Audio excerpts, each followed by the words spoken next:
Firman Tuhan tidak pernah gagal menyampaikan apa yang dikehendaki Tuhan. Firman Tuhan juga berkata, langit bumi boleh berlalu, tapi firman-Ku tidak berlalu. Alangkah sukarnya langit dan bumi ini berlalu. Tidak mungkin pun, saudara. Walaupun itu mungkin, saudara, tapi firman Tuhan tidak berubah, tidak berlalu. Biarlah kita percayai sepenuhnya firman Tuhan ini, karena firman Tuhan sangat teguh, tidak bergoyang, sangat stabil, tidak berubah. Mengapa? Karena firman Tuhan itu Tuhan sendiri. Pada mulanya adalah firman. Firman itu bersama-sama dengan Allah. Firman itu adalah Allah sendiri. Firman itu juga Allah. Tuhan itu tidak berubah. Oleh sebab itu firman Tuhan tidak berubah. Firman Tuhan yang kita baca dalam Alkitab adalah sama saja dengan ucapan Tuhan Yesus. Sekiranya Tuhan Yesus berdiri di muka kita dan mengajari kita, maka apa yang diucapkan Tuhan Yesus adalah apa yang tertulis dalam Alkitab ini. Tuhan Yesus tidak akan keluar daripada firman-Nya.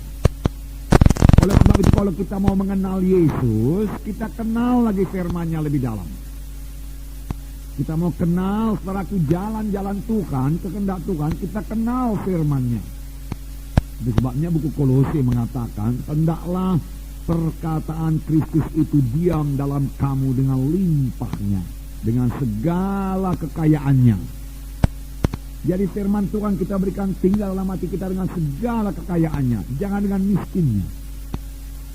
Yaitu biarlah kita sebagai spons, ya saudaraku, yang mengisap air, ya. Spons itu saudaraku yaitu satu busa, satu karet, saudaraku, atau dari bahan plastik itu saya kurang ngerti, tapi kalau dicelupkan dalam air, dia isap air itu. Dia mengisap air. Ada juga orang memakainya sebagai menggosok badannya dicampur dengan sabun, saudaraku, dan dia gosok dengan spons itu. Dan kalau spons itu saudaraku taruh dalam air, dia isap air. Dan kalau spons itu dipicit, saudaraku, keluar airnya, ditekan keluar airnya, saudaraku. Demikian kalau kita ini penuh dengan firman Tuhan. Firman Tuhan berdiam dalam kita dengan segala kekayaannya, tidak miskin. Maka ada persoalan yang kita hadapi, apa yang keluar adalah firman Tuhan. Kita dikritik, kita dapat mendapat tekanan, mendapat aniaya. Maka apakah reaksi kita? Firman Tuhan. Karena firman Tuhan sudah berdiam dengan kayanya dalam hati kita. Kalau kita kaya dengan firman Tuhan, saudaraku, kita juga kaya dalam segala perkara. Amin, saudaraku. Kalau saudara kaya dengan firman Tuhan, saudara juga kaya dalam segala perkara. Segala perkara apa, saudara berkata? Saudara kaya dengan kesehatan, saudara kaya dengan pengertian, pengetahuan jalan Tuhan, hikmat Tuhan, saudara kaya. Ditambah lagi saudara kaya dengan berkat materi. Kalau saudara kaya dengan firman Tuhan. Amin, saudaraku. Mahal sekali firman Tuhan ini. Oleh sebab itu, saudaraku, jangan perlakukan Alkitab ini sebagai buku biasa. Kertasnya kertas biasa. Amin, saudaraku. Tulisannya, tintanya tinta biasa. Amin. Tapi isinya tidak biasa. Isinya jauh di atas ilmu-ilmu dunia ini, pengetahuan dunia ini.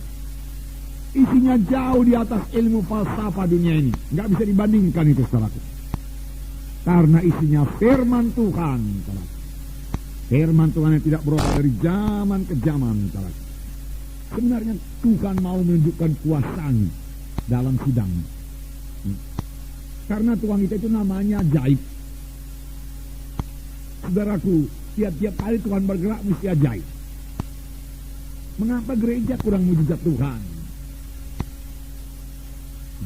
Harus ada mujizat Tuhan. Mujizat itu membawa sukacita, membawa iman.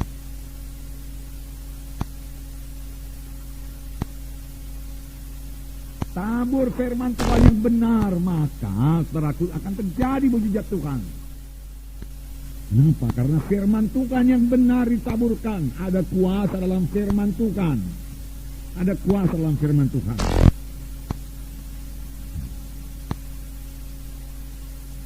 saudaraku, waktu Tuhan Yesus menyembuhkan, yang dipakai Tuhan Yesus hanya firman Tuhan.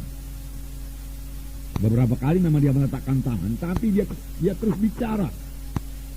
Dan apa yang diucapkan Tuhan itu firman Tuhan. Seorang yang sakit tepok diusung 4 orang, saudara sudah tahu ceritanya, mau berjumpa dengan Yesus dalam satu rumah di Kapernaum, karena Tuhan lagi mengajar di Kapernaum. Tetapi karena di muka pintu jendela penuh dengan jiwa-jiwa, dalam juga sudah penuh dengan jiwa-jiwa, mereka tidak putus asa. Mereka percaya pada Yesus. Siapa saja yang percaya pada Yesus pasti menerima kuasa Tuhan. Sampai sekarang. Lalu dia naik ke loteng, dia buka atap, dan dia buka loteng, dia ulurkan orang sakit tepok itu ke bawah. Tepat di muka Yesus. Marahkah Tuhan Yesus? Tidak. Apakah dikatakan Tuhan Yesus? Kukatakan kepadamu, anakku, bangkit, angkat tempat tidurmu, berjalan. Orang itu percaya, dia bangkit, dia angkat tempat tidurnya, dan dia berjalan. Sembuh. Tuhan Yesus mengucapkan firman Tuhan. Firman Tuhan yang diucapkan itu berkuasa. Dan itu tertulis dalam Alkitab. Kalau Yesus, saudaraku, berdiri di sini, dia akan mengatakan hal yang sama juga. Bertobatlah sebab kerajaan surga sudah dekat. Dia akan berkata demikian. Seberapa banyak orang yang menerima aku, anak manusia, maka kepadanya diberi hak menjadi anak-anak Allah. Dan seberapa banyak yang menerima, dia menerima keselamatan, lahir baru jadi anak-anak Allah. Kenapa? Karena ada kuasa dalam firman Tuhan. Kuasa dalam firman Tuhan. Jadi saudaraku, percaya. Dari firman Tuhan ini juga kita mengenal kehendak Tuhan. Orang yang sakit kusta berseru kepada Yesus.